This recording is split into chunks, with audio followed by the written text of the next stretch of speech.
They erased her name from every military record. They buried the operation under layers of classified silence, and one general swore that what happened that night would never surface again. Years later, inside a civilian hospital where no one wears medals and no one salutes, a single request cuts through the noise. Bring me the best surgeon you have. The room fills with rank authority and unspoken power.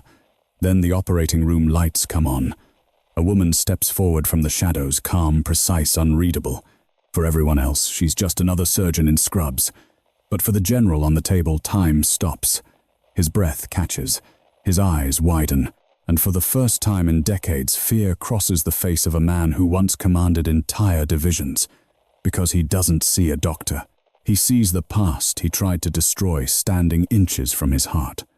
Before we begin, tell us where you're watching from and what time it is in your city. And if you're drawn to stories where truth fights power in silence, don't forget to subscribe. The call came in just after 7:10 a.m., slicing through the low, familiar hum of St. Alden Medical Center like a blade. The charge nurse barely had time to register the number flashing on the console before the hospital director was already moving, his expression tightening as if he'd heard a name that didn't belong in daylight. A military transport ambulance had crossed the city line.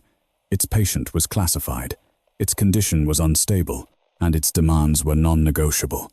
Within minutes, the emergency wing shifted from controlled routine to restrained chaos. Security doors locked.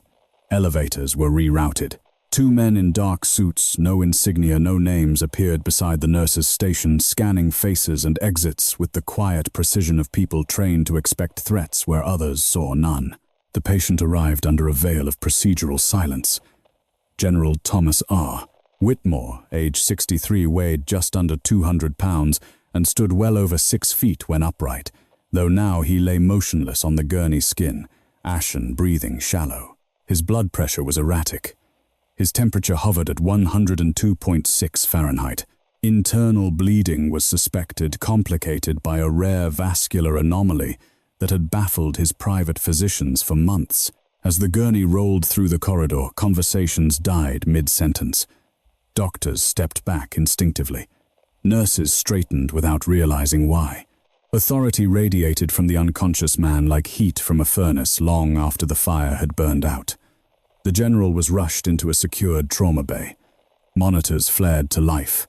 IV lines were placed. Imaging orders barked out in clipped tones. And then, without preamble, one of the men in suits spoke the words that froze the room. "We need your best surgeon. Not the most available, not the on-call specialist. The best." The hospital director, Mark Halverson, hesitated for half a second too long. In that pause lived 1,000 calculations, political pressure, liability, prestige. Then he nodded once. "We'll assemble the team," he said carefully. "But complex cases require. We don't have time for debate," the man cut in. "The general does not survive a delay." Down the corridor, tucked away from the drama like an afterthought, Dr. Evelyn Carter was finishing her morning rounds. She moved with the unremarkable efficiency of someone who did not waste motion. No unnecessary gestures, no chatter, just purpose. Her chart notes were immaculate, her handwriting sharp and clean. To the residents trailing behind her, she was competent but forgettable, a surgeon who showed up early, left late, and never spoke unless it mattered. When the hospital director entered the ward and asked her to step aside, she knew something had shifted. "We have a critical case," Halverson said, lowering his voice. "Federal involvement." Evelyn didn't respond immediately. She closed the chart she was holding and met his gaze. Her eyes were steady, gray, unreadable. "What's the diagnosis?" she asked. "Complicated vascular trauma. High risk. Classified patient. Age 63. She nodded once. "And why me?" Halvorsen swallowed. Around them, the hallway seemed to lean closer, listening.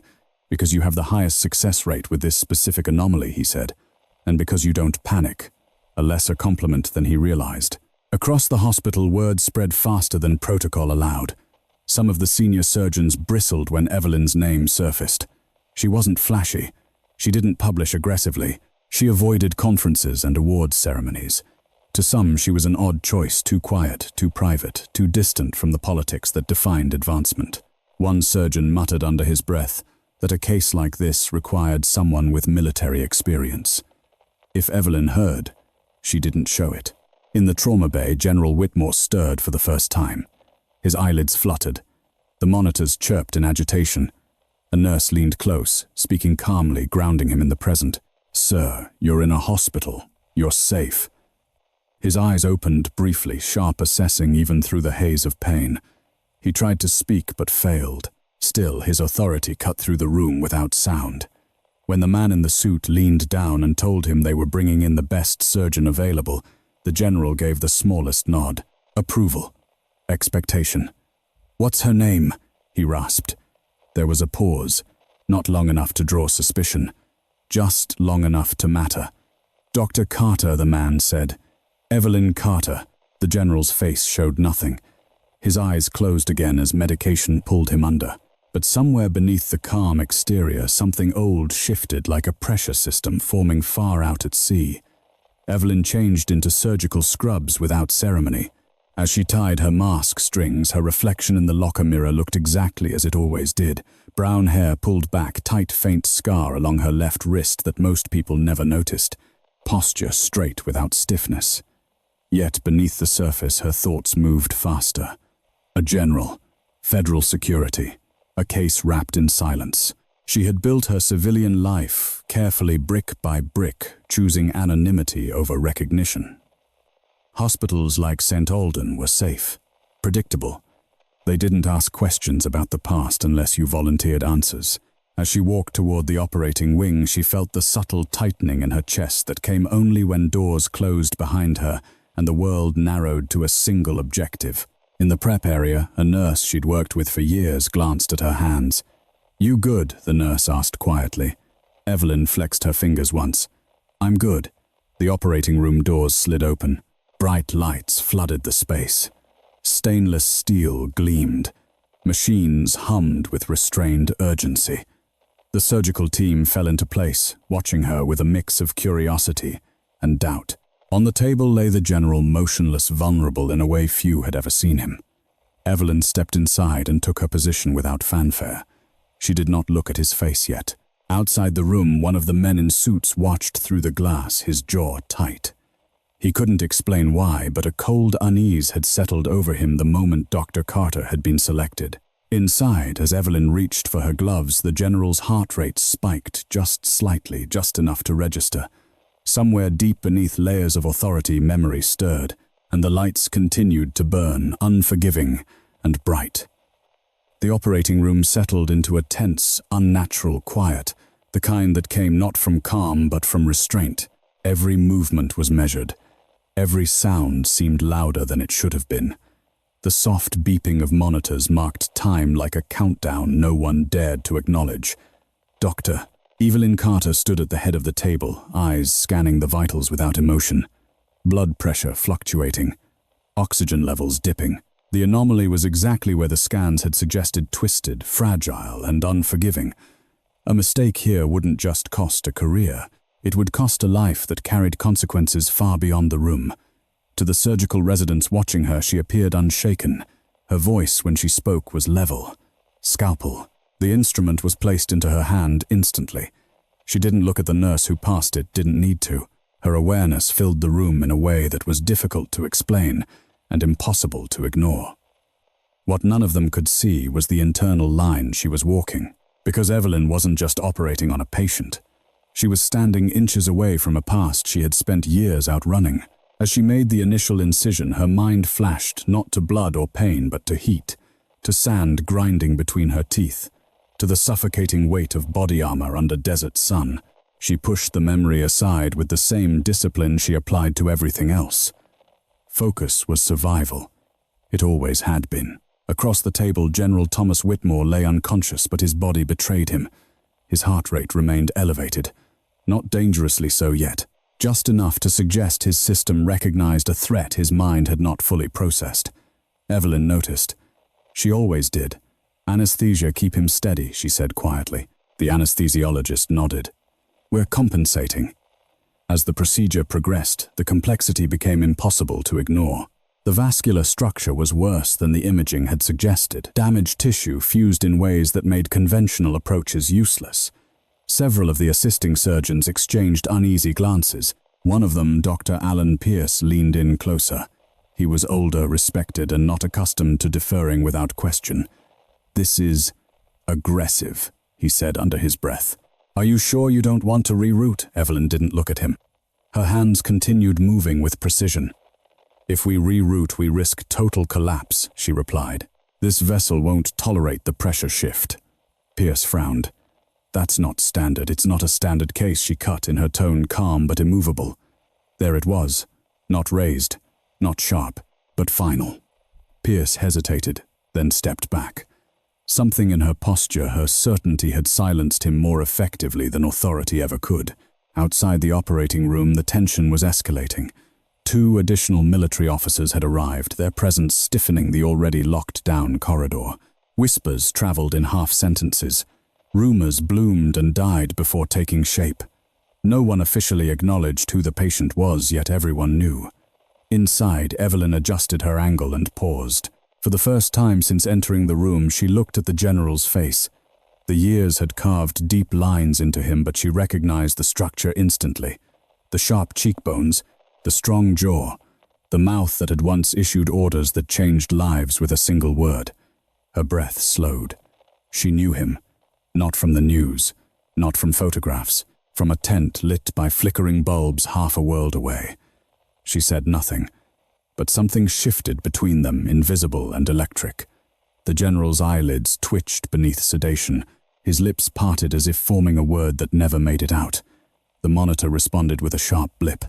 Evelyn froze just for a fraction of a second. Then she continued. "Retractor," she said. Her control was absolute, but inside the walls she had built were straining. She remembered the night everything went wrong. A classified operation. No insignia. No records. A promise that no one would ever be held accountable if the mission succeeded, and if it failed, silence. She had been younger then. Sharper, maybe. Still believing that skill could protect her from politics. She had been wrong. The general had stood outside the makeshift surgical unit that night, his shadow cast long against canvas walls. He hadn't raised his voice. He never did. He had simply said, "You follow orders." And when she hadn't, when she had chosen to save a life that wasn't on the list, everything had changed. Back in the present, sweat gathered beneath her gloves, unnoticed by anyone else. Pressures dropping, the anesthesiologist warned. Evelyn nodded once. "I see it." She adjusted her approach, bypassing damaged tissue with movements so fluid they looked rehearsed. The room leaned in, collective breath held. Dr. Pierce watched in silence now. Doubt had given way to something else. Recognition. "That technique," he murmured. "Where did you learn that?" Evelyn didn't answer. Because the truth would stop the room cold.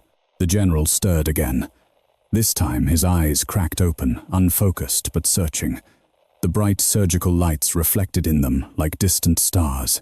For a moment, just a moment, his gaze locked onto Evelyn. The reaction was immediate. His breathing hitched. His heart rate spiked sharply. Alarms chirped in protest. "What's happening?" a nurse asked. "Sedation's slipping," the anesthesiologist said, fingers flying over controls. Evelyn leaned closer, her face framed by the harsh white glow. "General," she said softly, deliberately, "you're in surgery. You need to stay still." His eyes widened, not with confusion, with recognition. His mouth moved dry and trembling. A sound escaped, half word, half memory. "Carter." The room didn't hear it. Evelyn did. Her hands steadied automatically, but her pulse thundered in her ears. Years of silence shattered in that single utterance.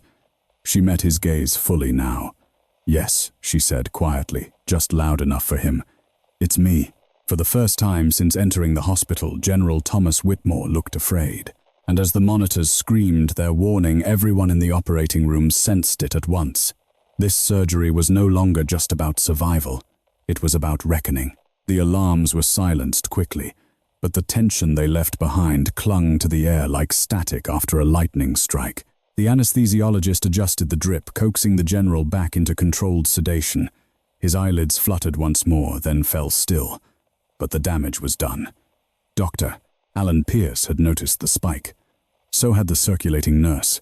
And though no one spoke, the entire operating room felt the shift. The subtle realization that this was no longer a routine high-risk surgery, No longer just a matter of anatomy and skill. Something personal had entered the room. Evelyn Carter straightened her posture, unchanged, her voice steady. If anyone expected her to falter, they would be disappointed. "Proceed," she said. "We're past the point of hesitation." She moved deeper into the surgical field, navigating the damaged vessels with an economy of motion that bordered on surgical instinct. There was no wasted effort, no second guessing. Every cut was intentional, every decision final. Dr. Pierce found himself watching her hands more than the monitors. They were calm, not the calm of routine, but the calm of someone who had operated under worse conditions, conditions where hesitation meant death, not lawsuits. "You're not following the textbook," Pierce said quietly, unable to stop himself. Evelyn didn't look up. The textbook never met this patient. The reply was not defiant. It was factual. Outside the operating room, the hospital corridor had become a pressure chamber. The hospital director stood flanked by military personnel who spoke in low, clipped tones. Phones buzzed and went unanswered. No one dared leave. One of the officers, a colonel by bearing if not by insignia, asked the question everyone else was thinking. "Who is she?" he said. "Why?" Herr Halvorsen hesitated. "Dr. Carter has an unusual background."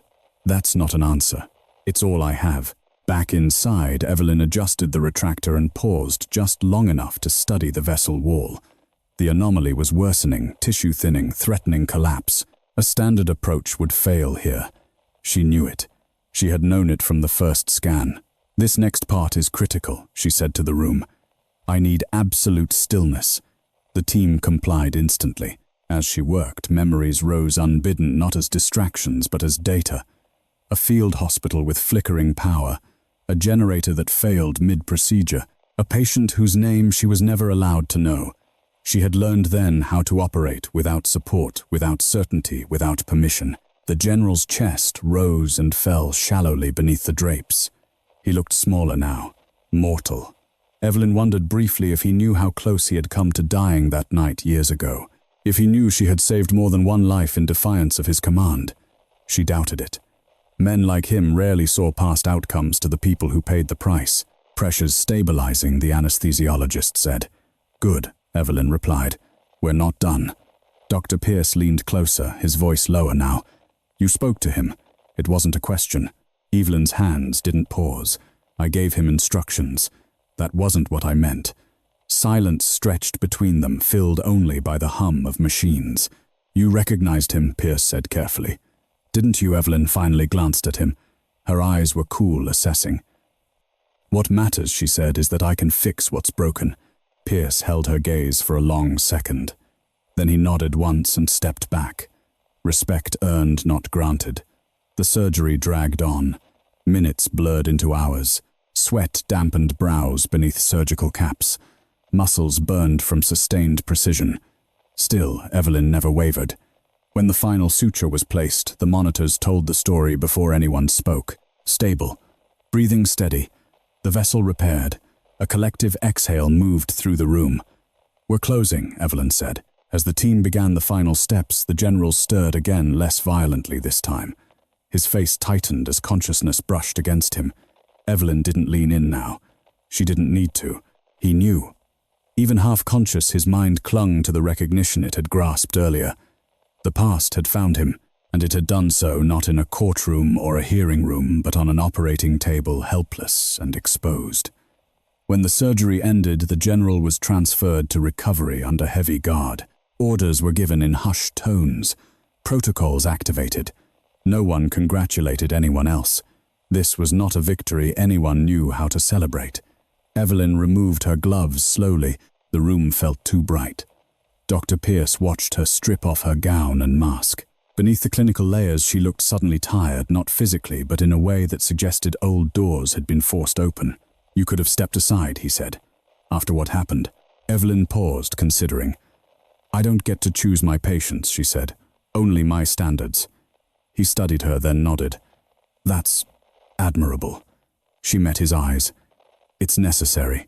Outside the doors opened to reveal a corridor full of waiting authority. Conversations halted as Evelyn emerged. For a brief, uncomfortable moment, everyone stared, trying to reconcile the unassuming surgeon with the weight of what she had just done. One of the men in suits stepped forward. "The general is alive because of you." Evelyn inclined her head slightly. "He's alive because the procedure worked." "That wasn't humility," the man said quietly. "That was deflection. Call it what you want." She turned to leave. Behind her, somewhere down the hall, the general's heart monitor beeped steadily, a metronome counting time he hadn't expected to have. And for the first time since the night he gave that irreversible order, Thomas Whitmore understood something with terrifying clarity. The woman he had silenced now held far more power than he ever had.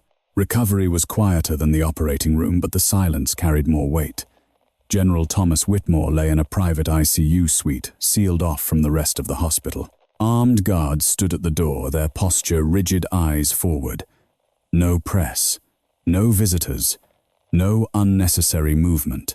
The room smelled faintly of antiseptic and recycled air, the steady beep of the cardiac monitor, marking seconds he had nearly lost.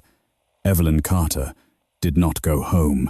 She changed out of her surgical scrubs, washed the blood from her hands, and sat alone in the on-call room with a cup of untouched coffee cooling between her palms. The adrenaline had faded, leaving behind the familiar hollow ache she always felt after surviving something she hadn't expected to face again. She stared at the far wall, seeing none of it. The general knew her name.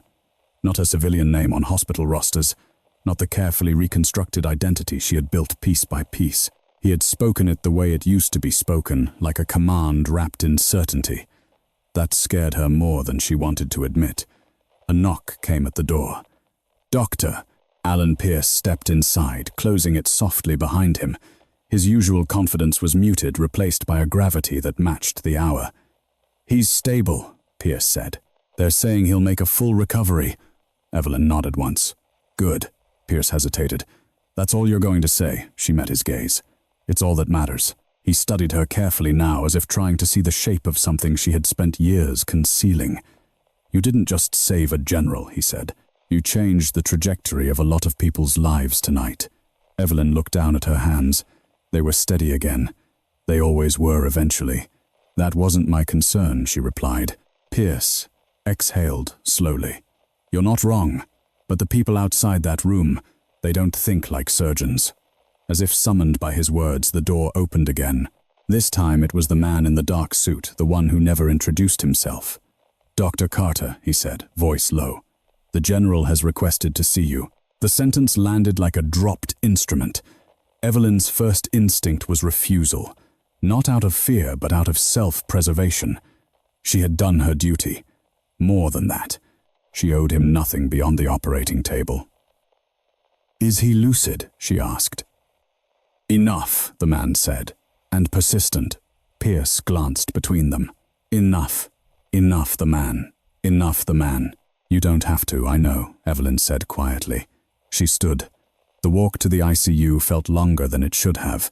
Each step echoed with memory. Each door she passed reminded her of the careful distance she had kept from this world. The guards at the ICU door stiffened as she approached. One of them recognized her from the OR and stepped aside without question. Inside, the room was dimmed. The general lay propped up slightly, his skin still pale, his breathing supported but no longer fragile. His eyes opened as she entered, sharp, focused, fully awake. For a moment, neither of them spoke. Then he broke the silence. "I wondered how long it would take," Whitmore said. His voice was weaker than she remembered, but the authority was intact. Evelyn remained standing. "You should be resting." "I've rested enough for a lifetime," he replied. "Close the door." The man in the suit hesitated, then complied, leaving them alone. The general's gaze never left her face. "You look the same," he said. "No," Evelyn replied. "I don't." A faint smile tugged at his mouth. Still direct. "That hasn't changed." She crossed her arms. "Why did you ask for me?" He exhaled slowly, the monitor marking the effort. "I didn't know it would be you." "Not at first. But when you heard my name—" "Yes." Silence settled again. "I thought you were gone," he said. "Disappeared." "That's what the report said." "You signed that report," she replied. His eyes flickered. "You disobeyed a direct order," he said, the old reflex surfacing. "I saved a life," she shot back, "and compromised an operation. and preserved my oath. The words hung between them sharp and unforgiving. Whitmore closed his eyes briefly. When he opened them again, something in his expression had shifted, not remorse exactly, but exhaustion. "You cost me everything that night," he said. Evelyn leaned forward slightly. "You cost me everything first." That landed harder. The general swallowed. "I did what I believed was necessary." "So did I." They stared at each other across the gulf of years and rank and consequence. Finally, Whitmore spoke again. "They told me you refused commendations, refused reassignment. You vanished." "I was erased," Evelyn said. "There's a difference." He nodded slowly. "I didn't fight it." "No," she agreed. "You didn't." Outside the room, unseen and unheard conversations were already taking shape. Calls to Washington, questions about records, long-sealed whispers about a surgeon who didn't fit the narrative. Inside, the reckoning had begun. "You saved my life," Whitmore said quietly. Why Evelyn didn't hesitate. "Because my ethics aren't conditional," she said, "and because I won't let you define who I am then, or now." The general closed his eyes again, the weight of her words pressing down harder than any wound. "I owe you," he said. She straightened. "No, you owe the truth." He opened his eyes sharply. "What are you asking?" "An investigation," she said. "Full. Unsealed. No convenient scapegoats. That would destroy careers," he warned. "Good," Evelyn replied. "It should." For the first time, Whitmore looked uncertain. "You're asking me to indict myself." "I'm asking you to do the right thing," she said. For once, the monitor continued its steady rhythm. Finally, the general nodded once, slow and deliberate. "I'll make the call," he said. "When I'm strong enough." Evelyn turned to leave. "Dr. Carter," he called after her. She paused but didn't look back. "I froze when I saw you," he said. "Not because I was afraid of what you could do." She waited. "But because I realized I never won that night." Evelyn opened the door. "No," she said softly. "You didn't." And as she stepped back into the lighted corridor, the balance of power shifted quietly, irrevocably. The hospital did not sleep that night. Even as the city outside dimmed and traffic thinned to a distant hiss, St. Alden Medical Center pulsed with quiet activity, phones vibrating on silent, doors opening and closing with deliberate care, conversations carried out in corners where voices dropped instinctively. Something had shifted within its walls, and everyone felt it, even if no one could name it. Evelyn Carter returned to work the next morning as if nothing had happened. She arrived at 5:42 a.m., the same time she always did. She reviewed charts. She checked labs. She nodded to the night staff and accepted their handoffs without comment. To an untrained eye, she was exactly the same surgeon she had been the day before. But beneath the surface, the pressure was building. By 8:00 a.m., 3 administrators had requested meetings that Evelyn declined. By 9:15, 2 unfamiliar men were waiting near her office, their posture too rigid, their shoes too polished for hospital corridors. By mid-morning, rumors had solidified into something more dangerous than speculation. The general had asked for her. Again. This time, Evelyn did not go immediately. She was scrubbed in for another procedure, a civilian case routine, but demanding. She finished it with the same precision she always applied, closed the incision and stepped away only when the patient was stable. Ethics before ego. Patience before power. When she finally walked toward the ICU, she felt the eyes on her. Nurses paused. Residents whispered. Even senior physicians tracked her progress with cautious interest. At the door to the general's suite, a different guard stood watch, new, younger, less composed. He glanced at her badge, then at her face, uncertainty flickering. "She's expected," said a voice behind him. Dr. Alan Pierce stepped forward, his presence a quiet shield. The guard stepped aside. Inside, the general looked better. Color had returned to his face. His posture was more upright. He looked once again like a man accustomed to being listened to. But something fundamental had changed. The certainty was fractured. Evelyn stood just inside the room, arms relaxed at her sides. "You called for me," she said. Whitmore studied her carefully. "I wanted to make sure you hadn't reconsidered." "About what?" "About pushing this forward." Evelyn tilted her head slightly. "You made a promise." "I did," he acknowledged. But promises like that carry consequences.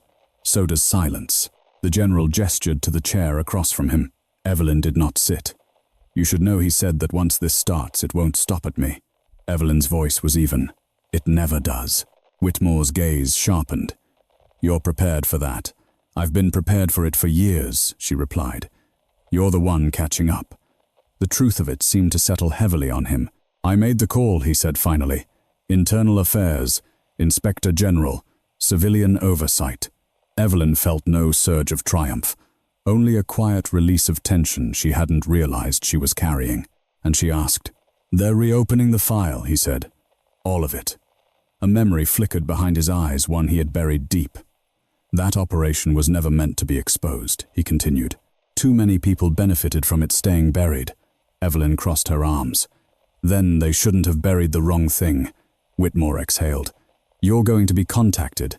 "I expected that. By people who won't be polite." "I'm not fragile." "No," he agreed. "You never were." Outside the room, events were already in motion. By noon, a black sedan pulled into the hospital's underground parking garage.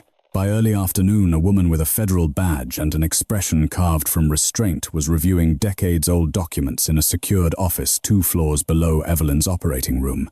Special investigator Laura Myers did not rush. She had learned long ago that the most important truths surfaced when people underestimated her patience. She requested Evelyn Carter's presence at 2:30 p.m. Evelyn arrived precisely on time. The room was small, windowless, and intentionally uncomfortable. A table, 2 chairs, a recorder placed in plain view. Myers gestured for Evelyn to sit. This time, she did. Dr. Carter Myers began, "Thank you for your cooperation." Evelyn folded her hands. "I haven't agreed to anything yet." Myers allowed a thin smile. "Fair enough." She slid a folder across the table. "Do you recognize this operation?" she asked. Evelyn glanced down. She recognized it instantly. Her name was not on the cover. It never had been. "Yes," Evelyn said. "Were you present?" "Yes." "Under what capacity?" "Combat surgeon." Myers nodded, making a note. "The official report lists a different medical officer." "That officer arrived 2 hours late," Evelyn replied. "The patients wouldn't have survived." Myers looked up. "You disobeyed an extraction order." "Yes." "Why?" Evelyn met her gaze steadily. "Because the wounded were still alive." Silence stretched. "General Whitmore authorized that order," Myers said. "I know. And you believe it was wrong. I believe it was criminal." Myers leaned back slightly, studying her. "That's a serious accusation." "So was the order," Evelyn replied. For over an hour the questions continued. Dates, names, conditions.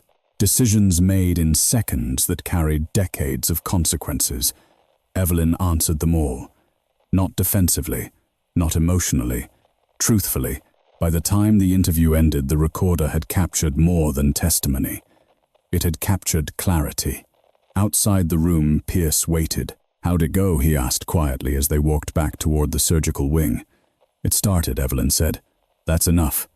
News traveled faster now. By evening, whispers of an internal military investigation had reached hospital leadership. By nightfall, the general's name had been mentioned in places where it hadn't been spoken aloud in years. Whitmore lay awake in his ICU bed, staring at the ceiling, listening to the steady rhythm of machines he once believed could never contain him. For the first time, he understood the cost of command without conscience. And for the first time, Evelyn Carter slept without the weight of unfinished truth pressing against her chest. But resolution was still far away. Because when power is challenged, it rarely yields quietly. And somewhere beyond the hospital walls, people who had benefited from the silence were beginning to pay attention. The first call came at 6:18 a.m. Evelyn was halfway through reviewing post-op labs when her phone vibrated softly against the desk. Unknown number, secure line. She didn't answer it immediately. She finished reading the potassium levels, made a note in the chart, then picked up. "Dr. Carter," a male voice said, smooth and practiced. "This is Colonel Harris. We need to speak." Evelyn leaned back in her chair. "About what?" There was a pause, brief, calculated. "About the past." She ended the call without another word. By 7:00 a.m., The atmosphere inside St. Aldan had changed again. It wasn't the charged silence of crisis or the controlled urgency of surgery. It was something colder, watchful. Two unfamiliar administrators appeared near the ICU. One of them requested access logs. Another asked questions about staff clearance levels. Their smiles were polite, their eyes sharp. "Doctor," Alan Pierce noticed immediately. "They're circling," he said quietly as he walked beside Evelyn down the corridor. "Military oversight doesn't move this fast, unless someone's nervous." "They should be," Evelyn replied. Pierce hesitated. "You're not worried, I'm realistic." Inside the ICU, General Whitmore was awake, dressed in a hospital gown that did nothing to diminish his presence. He watched the room like a man used to reading battlefields. The moment Evelyn stepped inside, his attention fixed on her. "They're trying to contain it," he said without preamble. "Of course they are." "You were right," Whitmore admitted. "Silence doesn't survive daylight." Evelyn stood near the foot of the bed. "You still have time to retreat." He shook his head slowly. "That window closed the moment I said your name out loud." Outside, the room raised, voices echoed briefly before being hushed. Whitmore's jaw tightened. "They're not here to protect me," he said. "They're here to protect themselves." The investigation accelerated faster than protocol allowed. By midday, Special Investigator Laura Myers returned with backup. Not visible muscle, something more dangerous. Authority backed by documentation. She met Evelyn in the same windowless room. "This is no longer an internal review," Myers said, placing a new folder on the table. "This is now a joint investigation." Evelyn scanned the documents. Her name appeared more frequently now, no longer erased but contextualized. Footnotes, addendums, cross-references. "They're reframing," Evelyn said. "They're resisting," Myers corrected. "There's a difference." "And you?" "I follow evidence," Myers said. "And evidence doesn't like being buried." The pressure came from unexpected angles. A former colleague from Evelyn's military days reached out, someone she hadn't heard from in years. "You don't know what you're poking," the message read. "Some things were sealed for a reason." Evelyn deleted it without replying. That afternoon, her credentials were temporarily flagged. It wasn't overt. Not yet. Just enough to slow her access to force additional verification. A test. Pierce noticed when her badge took longer to register. "They're flexing," he said. "They're bluffing," Evelyn replied. "If they had real leverage, they'd use it." By evening, the general's room became a quiet war room. Whitmore sat propped up, IV lines trailing from his arm, as a civilian attorney spoke in careful, measured tones. "They're advising discretion," the attorney said. "Public statements could complicate." "I'm not interested in convenience," Whitmore cut in. "I'm interested in truth." The attorney shifted uncomfortably. "Truth has consequences." Whitmore glanced at Evelyn. "So does cowardice." The attorney left shortly after. When the room emptied, Whitmore spoke again. "They're coming for you," he said. Evelyn met his gaze evenly. "They already tried once." "That was different," he replied. "You were alone then. I'm not now." For the first time, Whitmore allowed himself a thin, humorless smile. "No," he agreed. "You're not." The next morning, the real blow landed. Evelyn was informed formally in writing that she was being placed on temporary administrative leave pending review. The paper was clinical, impersonal, carefully worded to imply neutrality while accomplishing exactly what it intended. Pierce read it twice. "This is retaliation. It's pressure," Evelyn said. "They want me quiet, and they miscalculated." She folded the letter and slipped it into her bag. At noon, cameras appeared outside the hospital. Not many, just enough to signal interest. A rumor had escaped containment. Unnamed general hospitalized amid internal military inquiry. Speculation followed like vultures. Inside, the hospital staff whispered more openly now. The narrative was shifting from curiosity to unease to something like quiet admiration. Evelyn didn't give interviews. She didn't make statements. She walked out of St. Aldan at 4:00 p.m. Badge temporarily inactive, head high. She didn't see the black SUV idling across the street, but it saw her. That night, Whitmore received a visit. Colonel Harris stood at the foot of the bed, hands clasped behind his back. "This has gone far enough," Harris said. Whitmore didn't flinch. "It's just beginning." You're destabilizing command integrity. I'm restoring it. Harris leaned forward. You think sacrificing yourself will fix this? Whitmore's eyes hardened. I think accountability might. Harris's gaze flicked briefly to the closed door. And the surgeon, she's untouchable, Whitmore said. That's optimistic. Whitmore smiled without warmth. No, that's informed. Harris left without another word. Elsewhere, Evelyn sat alone in her apartment, lights off, city glow filtering in through the window. She listened to the distant sirens, the hum of a world that kept moving regardless of justice. Her phone buzzed. A single text from Investigator Myers. They're escalating. Stay available. Evelyn typed back one word. Always. Outside, unseen forces were aligning, some to suppress, others to expose. And for the first time since the night that had cost her everything, Evelyn Carter felt something unfamiliar rise beneath the calm. Anticipation. Because the truth once set in motion did not ask permission to arrive. The inquiry stopped being quiet on a Wednesday morning. At 9:03 a.m., a sealed federal directive was delivered to St. Alden Medical Center. At 9:07, General Thomas Whitmore was officially transferred from military medical authority to civilian oversight. At 9:12, 3 names long, dormant in classified appendices were unredacted and placed into an active investigative file. By 9:30, the silence that had protected them for decades was gone. Evelyn Carter learned this while sitting at her kitchen table, sunlight spilling across papers she hadn't touched in years. Medical licenses, discharge summaries, letters that never found recipients. She had not planned to revisit them, but the truth had a way of pulling everything into the open. Her phone rang. This time she answered immediately. They've unsealed the command chain, Investigator Laura Myers said without greeting.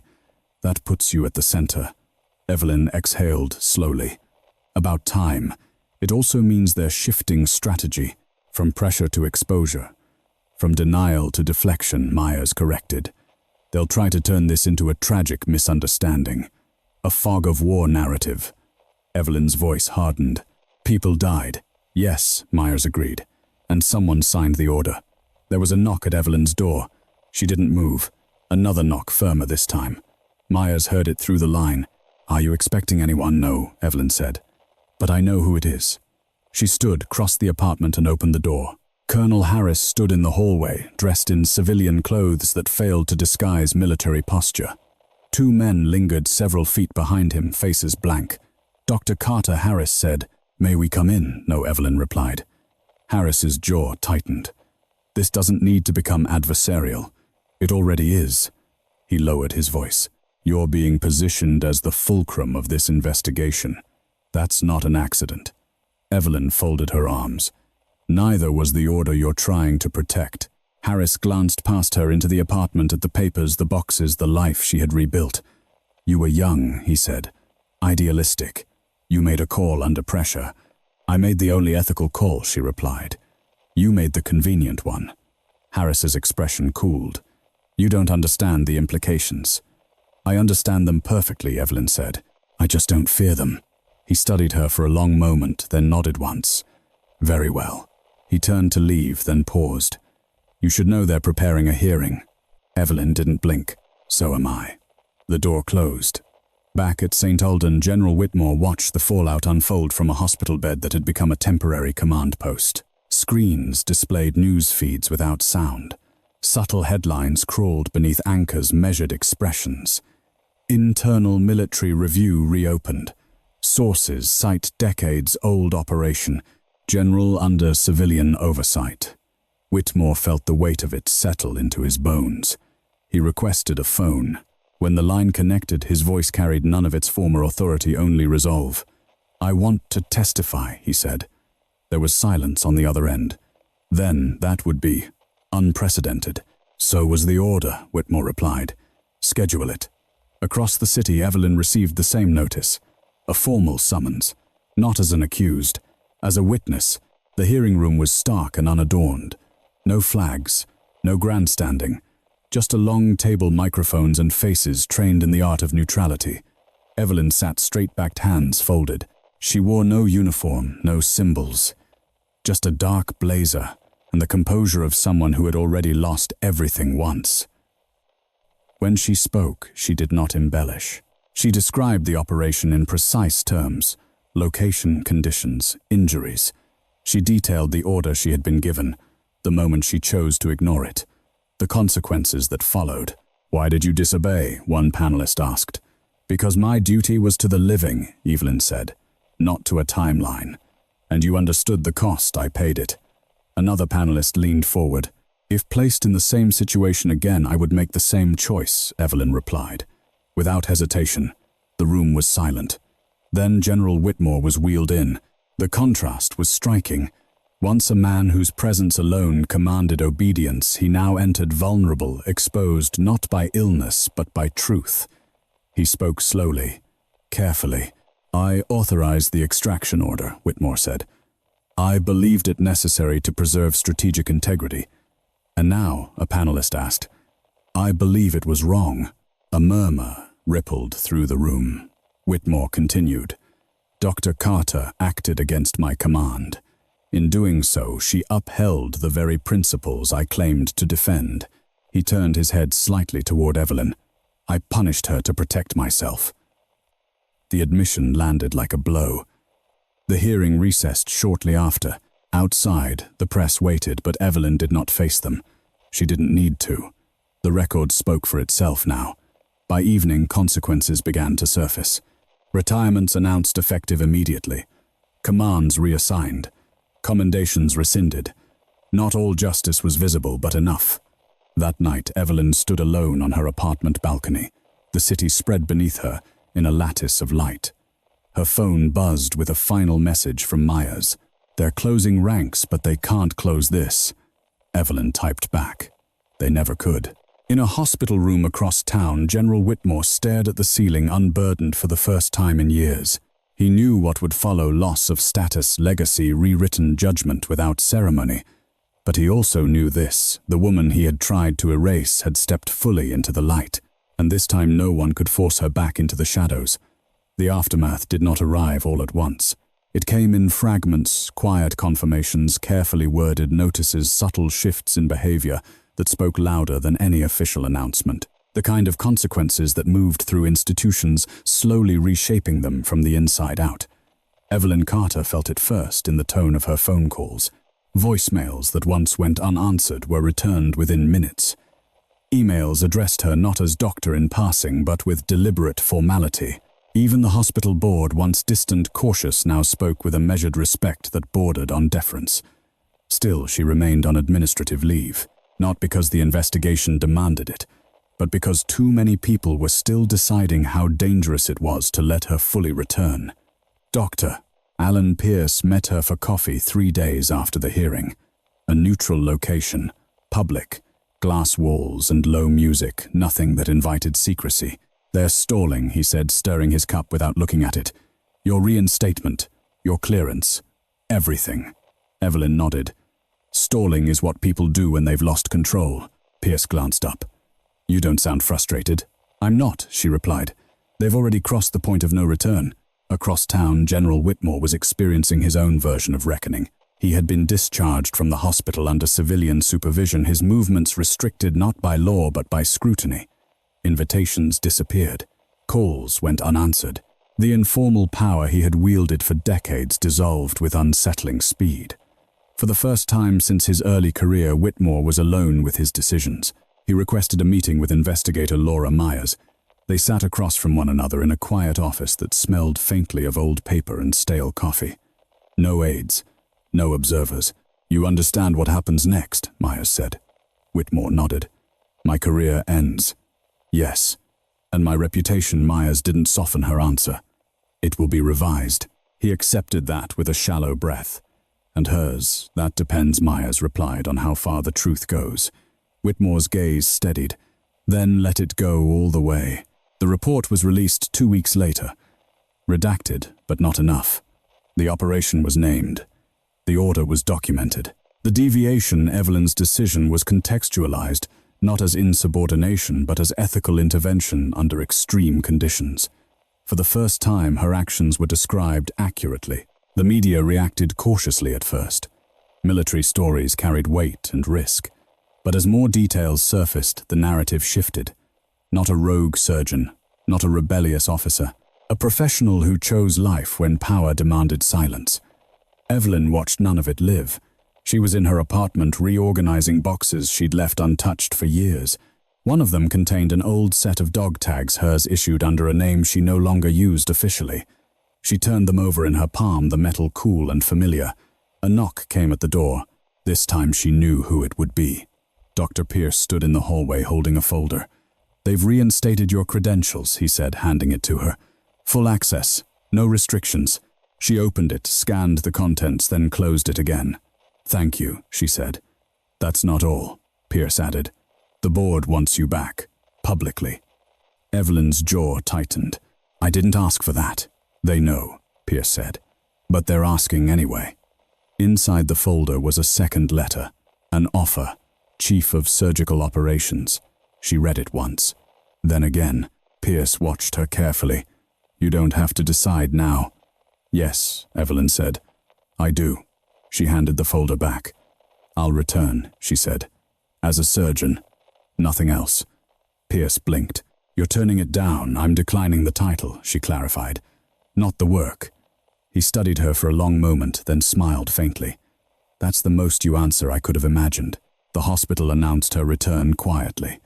No press release, no ceremony, just a schedule update and a name placed back where it belonged. On her first day back, Evelyn walked into the operating wing to find the staff already waiting. No applause, just nods. Respect earned the only way that mattered. Later that day, she received one final message. It was from General Whitmore. No rank, no title, just a name. "I testified fully. Whatever remains is mine to carry. Thank you for saving lives, including mine." Evelyn read it once, then deleted it. Closure did not require response. The consequences continued to ripple outward. Other investigations opened, policies quietly revised, training protocols adjusted. No sweeping reform, just enough change to matter. And in a system built on hierarchy that was no small thing. One evening, weeks later, Evelyn stood alone in an operating room after hours. The lights dimmed, the equipment silent. She rested her hands on the table where so many decisions had been made. She thought of the night in the desert, of the order she had refused, of the life she had lost and the ones she had saved. She hadn't won, not in the way stories often framed victory, but she had endured, and she had been seen. That she knew was sometimes the truest form of justice. Outside the hospital settled into its nightly rhythm, sirens in the distance, footsteps in hallways. Lives continuing unaware of the quiet shift that had taken place. Evelyn turned off the lights and left the room. Behind her, the shadows did not reclaim her. They stayed where they belonged. Evelyn Carter's return did not come with fanfare, but it did come with weight.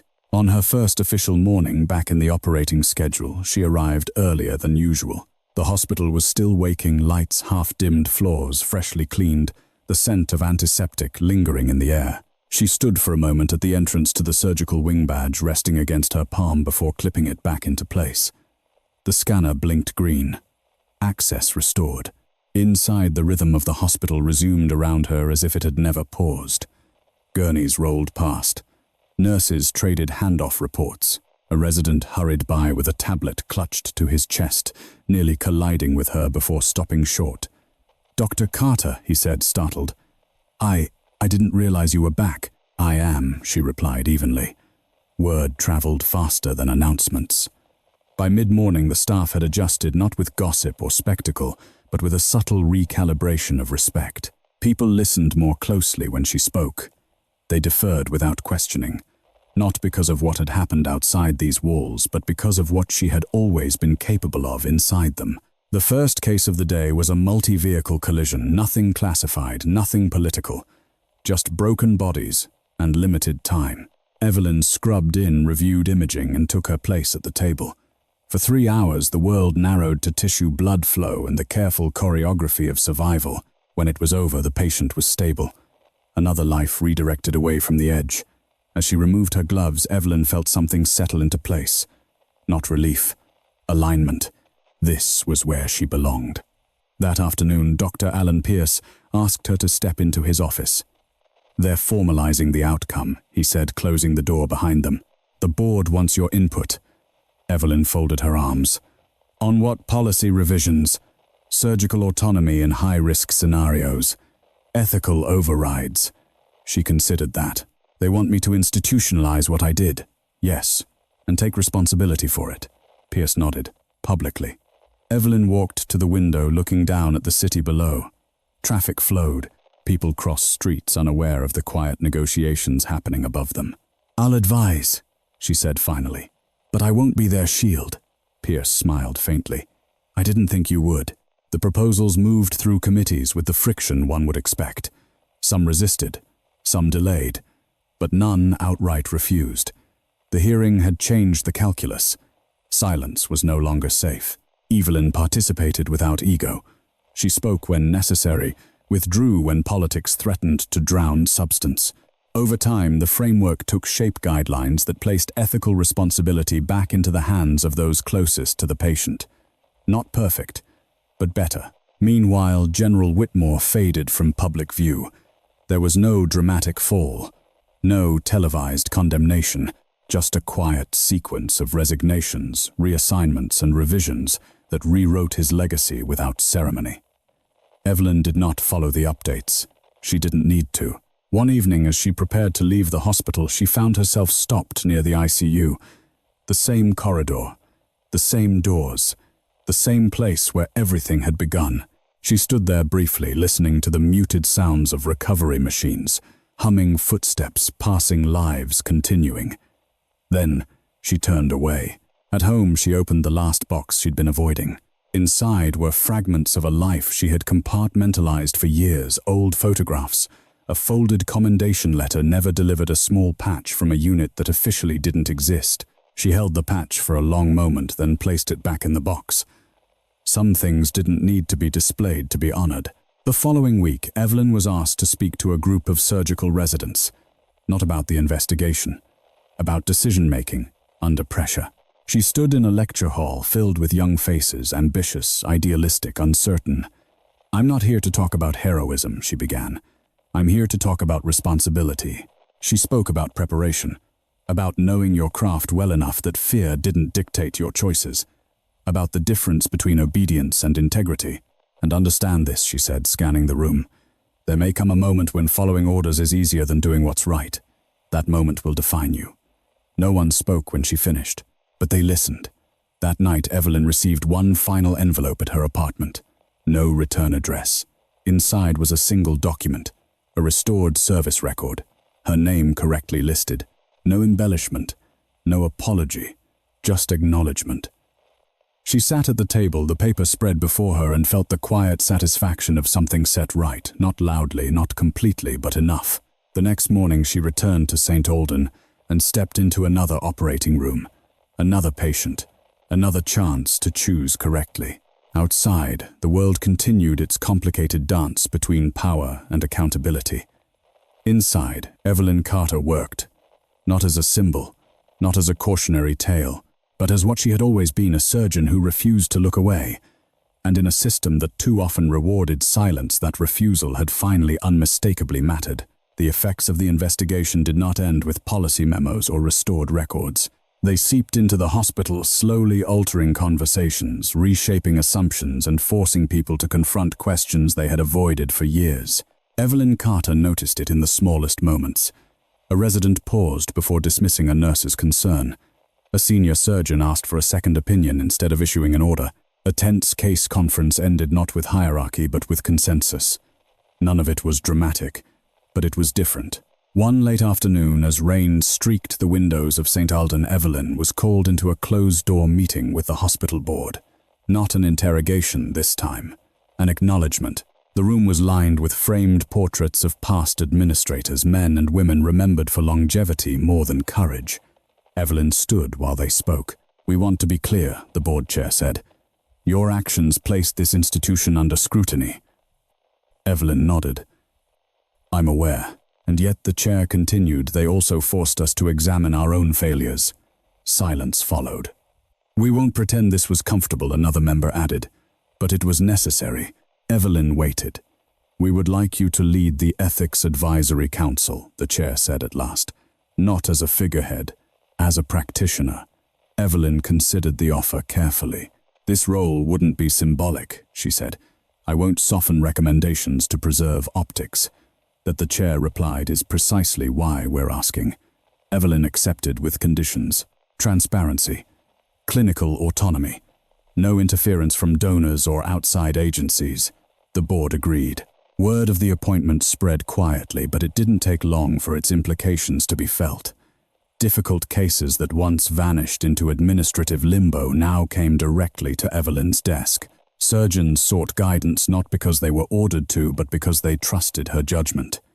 Meanwhile, the military side of the reckoning reached its final phase. General Whitmore, now officially retired under review, requested one last meeting. He did not ask for it as a general. He asked as a man. They met in a small conference room adjacent to the hospital chapel. No guards, no aides, just 2 chairs and the muted sound of distant footsteps. Whitmore looked older than Evelyn remembered. Not weaker, just stripped of pretense. "I won't be attending the final briefing," he said. "They don't need me there." Evelyn folded her hands. "You've already said what matters." He nodded. "I wanted to say one thing in person." She waited. "I spent my life believing control was the same as leadership," he said. "I was wrong." Evelyn said nothing. "You showed me that obedience without conscience is just another kind of failure." She met his eyes. "You didn't need me to know that." "I needed to hear it," he replied. They sat in silence for a moment. "I don't expect forgiveness," Whitmore said, "and I won't ask for it." "Good," Evelyn replied. "It's not mine to give." He accepted that without flinching. As he stood to leave, he paused. "For what it's worth, you changed more than one outcome." Evelyn inclined her head slightly. "Then do something with that." Whitmore left without another word. That evening, Evelyn walked the long way home. The rain had stopped, leaving the streets reflective and bright beneath the city lights. She thought about the people she had been, each version shaped by circumstance, loss, and choice. None of them had been wasted. At the hospital, the final report was released internally. Names were listed, orders traced, decisions contextualized. The institution did not emerge unscathed, but it emerged honest. A junior nurse stopped Evelyn in the hallway the next morning. "Dr. Carter," she said nervously, "I just wanted to say thank you." "For what?" "For showing us that doing the right thing doesn't always end your career." Evelyn smiled faintly. "Sometimes it just delays it." The nurse laughed, relieved. Weeks later, Evelyn stood in the operating room once more, leading a complex case with residents watching closely. She guided them through the procedure with calm authority, explaining not just the how, but the why. When complications arose, she didn't rush them.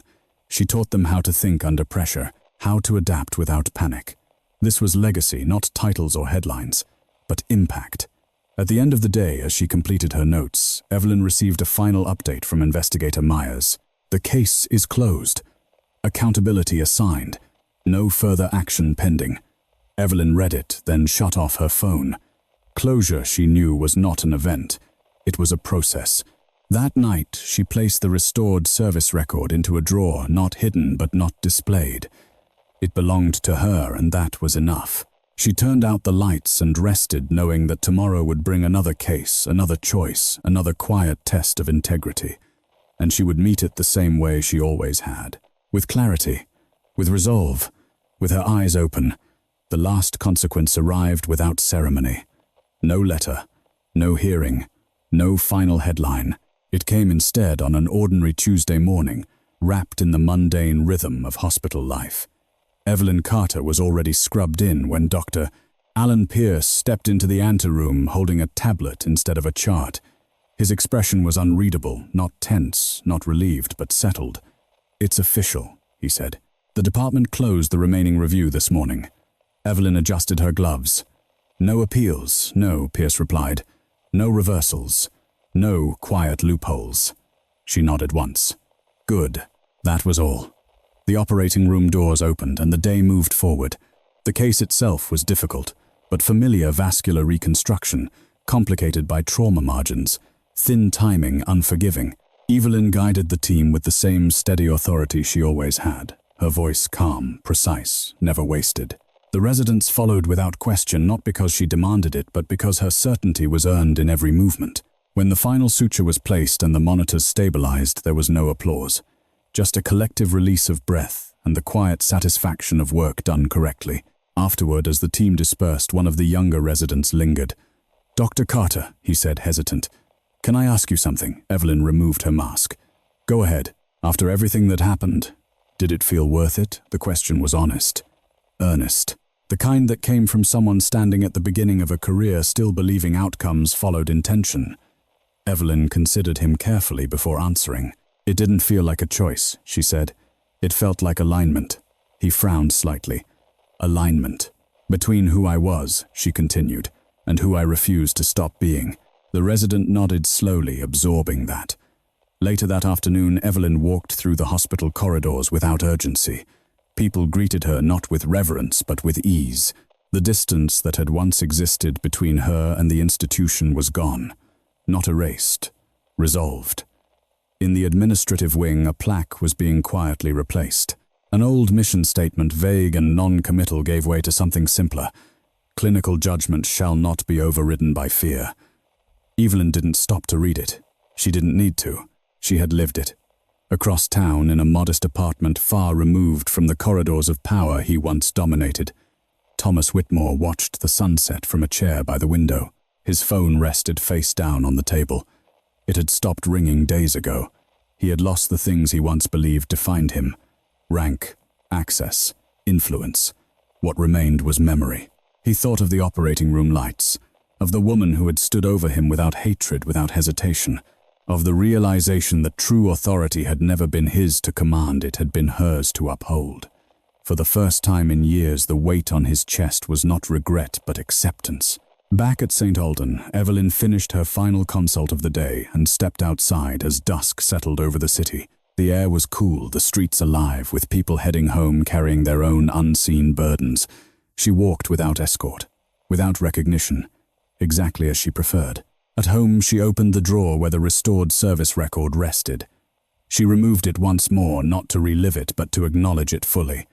The document was simple, accurate, final.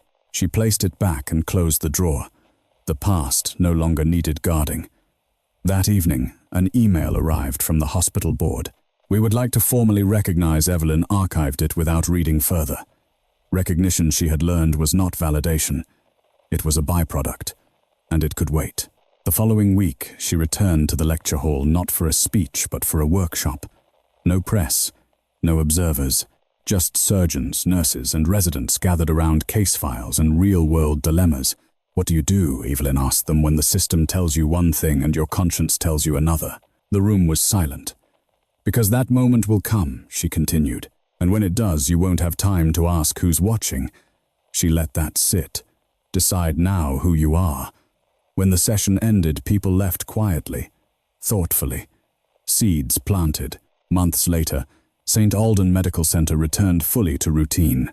Crises rose and fell. Staff rotated.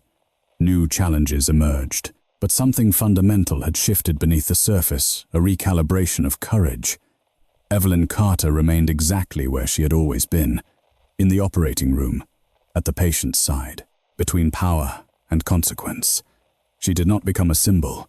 She did not seek redemption or applause. She became what she had always chosen to be, a surgeon who understood that the hardest battles were not fought in war rooms or courtrooms, but in moments where no one could see you choose. And when the light finally fell on her, not as an accusation, not as a spectacle, but as truth, she did not freeze. She stepped forward. Sometimes the most important battles in life are not loud. They don't happen on stages in meetings or under applause. They happen quietly inside you when no one is watching, when choosing the right thing costs you comfort, safety, or recognition. This story reminds us that integrity is not about being rewarded. It's about alignment, about being able to look at yourself when the room is empty and know you didn't trade your values for approval or fear. Power can silence people for years. Authority can rewrite narratives. But truth has a patient way of resurfacing, especially when someone is brave enough to carry it alone until the right moment arrives. Evelyn didn't win because she was stronger, louder, or more powerful. She won because she refused to become smaller just to survive. She chose conscience over convenience, ethics over obedience, and purpose over protection. And in doing so, she showed us something vital. You don't need permission to do what's right, you need courage. In real life, you may never face a courtroom or a battlefield, but you will face moments where staying silent feels easier than standing firm. When that moment comes, remember this. The cost of doing the right thing may feel heavy at first, but the cost of betraying yourself lasts much longer. If this story resonated with you, tell us in the comments. Have you ever faced a moment where doing the right thing came at a personal cost? And if you believe stories like this matter, don't forget to like, comment, and subscribe, because the world needs more voices that choose truth over fear.